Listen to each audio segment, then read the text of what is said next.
The UK has recorded its lowest number of deaths from confirmed cases of coronavirus since the lockdown began. Fatalities recorded at the weekend do tend to be lower than during the week because of delayed reporting, but the official figure today shows that 77 people died in the previous 24-hour period after testing positive for coronavirus.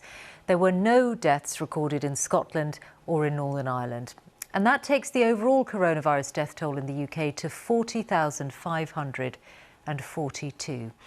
The Health Secretary Matt Hancock denied today that the failure to lock down sooner had cost lives, as he responded to the view of a senior scientist who advises the government. Dominic Hughes reports. As the restrictions on daily life start to be eased, there are doubts.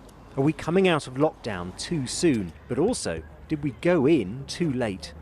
Yes, we should have gone into lockdown earlier. The data that we were dealing with in the early parts of March and our kind of situational awareness was really quite poor. And so I think it would have been very hard to pull the trigger at that point. I wish we had. I think that has cost a lot of lives, unfortunately. That's a judgment made with the benefit of hindsight, and one flatly contradicted by the Health Secretary. No, I think we took the right decisions at the right time, and there's a broad range on SAGE of scientific opinion, and we were guided by the science, which means guided by the balance of that opinion. This argument matters because of fears over the R number, a measure of how the virus is spreading.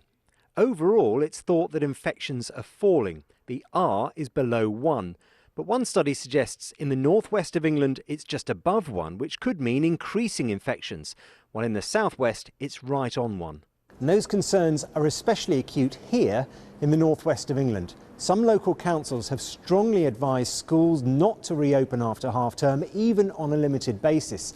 And there are questions too over the wisdom of allowing shops like these to start trading again in just over a week's time. So, how to better manage different levels of threat across the country, when even at a local level, infection rates can vary? Talk of putting communities under lockdown, we don't think is helpful. Some of our council leaders think it's simply unenforceable. So it does seem to me that a new approach is needed if we're to make sense of the challenge that we now have. And that's what we're calling for with the government today, a kind of closer partnership. And from Scotland, some welcome news. For the first time since mid-March, no new COVID deaths reported in the past 24 hours. I would offer a note of caution about reading too much into today's figure. We know that fewer deaths tend to be registered at the weekend than on other days of the week. It is still very likely that further COVID deaths will be reported in the days ahead. Overall, the statistics across the UK do seem to be heading in the right direction. But this is still a dangerous moment, and the future is full of risk. Dominic Hughes, BBC News, Manchester. New quarantine rules for passengers entering the UK come into force tomorrow as 3 airlines begin a legal challenge to them. The system will require most people to self-isolate for 14 days. Well, our business correspondent Katy is here in the studio. What is the basis for the airlines taking the legal action?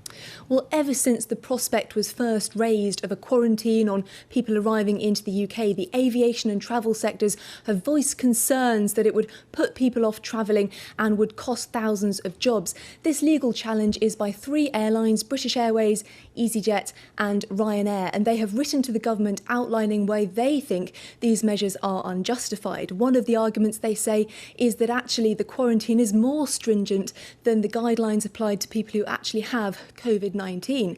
But this legal challenge is at its very earliest stage at the moment. There is no way it's going to stop the quarantine coming into force in just under 2 hours now at midnight. And also there has been further criticism today from the company which operates the Channel Tunnel.